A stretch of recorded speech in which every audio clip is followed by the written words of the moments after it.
రేపటి నుంచి ఇవ్వబోతున్న పింఛన్లు మరియు పాత పింఛన్లు ఇవ్వడం అయితే జరుగుతుంది. కొత్త పింఛన్ అనేది మార్చి నుంచి అయితే ఇవ్వడానికి అయితే ఛాన్స్ ఉందని అయితే చెప్పడం అయితే జరిగింది. సో పాత పింఛన్లు యథావిధిగా ఎన్ని జిల్లాల వారికి రేపటి నుంచి జమ చేస్తారో, మరి ఎన్ని జమ చేస్తారో పూర్తి అప్డేట్ వివరాలు అనేది వీడియోలోకి వెళ్ళి అయితే తెలుసుకుందామండి. సో మరియు మహిళలకు సంబంధించిన మహిళల పథకం 2500 తీసుకునే వారికి అవి ఎప్పుడు ఇస్తారో కూడా వీడియోలో అయితే తెలుసుకుందాం.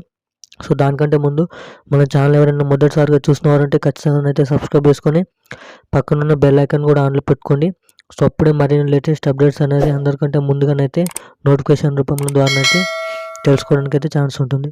సో ఏమాత్రం లేట్ చేయకుండా వీడియోలోకి వెళ్ళి అయితే వెళ్ళిపోదాం. సో తెలంగాణ రాష్ట్ర వ్యాప్తంలో మనకైతే సీఎం రేవంత్ రెడ్డి గారు చెప్పినట్టయితే తాను పాలనలోకి వచ్చిన తర్వాత 2000 పెంచి 4000 మరి 4000 పెంచి 6000 చేయడం జరుగుతుందని చెప్పడం అయితే జరిగింది. సో ఆ పింఛన్లు అనేవి మార్చి నుంచి ఇవ్వడానికి అయితే ఛాన్స్ ఉందని అయితే చెప్పచ్చు.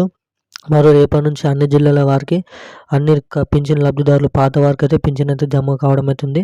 సో మొన్న అప్లికేషన్ పెట్టిన వాళ్ళు ప్రజాపాలనలో వారికి అయితే ఇప్పుడైతే రావండి. సో ఆ కొత్త పింఛన్లు ఎవరైతే తీసుకోబోతున్నారో వారు కూడా మార్చి నుంచి ఆ కొత్త పింఛన్లు ఇవ్వడానికి అయితే చూస్తుంది. సో రానున్న రెండు నెలల్లోనైతే అప్లికేషన్ అన్నీ సరి చేసుకొని మరి ఎవరికి పింఛన్ ఇవ్వాలి ఎవరికి ఇవ్వద్దని తెలిసి అవన్నీ తర్వాతనైతే కొత్త పింఛన్లు మార్చి తర్వాత నుంచి ఇవ్వడం అయితే ఛాన్స్ ఉంటుందని అయితే చెప్పడం అయితే జరిగిందండి. సో రేపటి నుంచి అన్ని జిల్లాల వారికి పాత పింఛన్ రూపంలో పాత వారికి ఓన్లీ ఆ పింఛన్లు అనేది 2-3 నెలల నుంచి పంచడం అయితే జరుగుతుంది. సో ఇప్పుడున్న అప్డేట్ ఇదండి.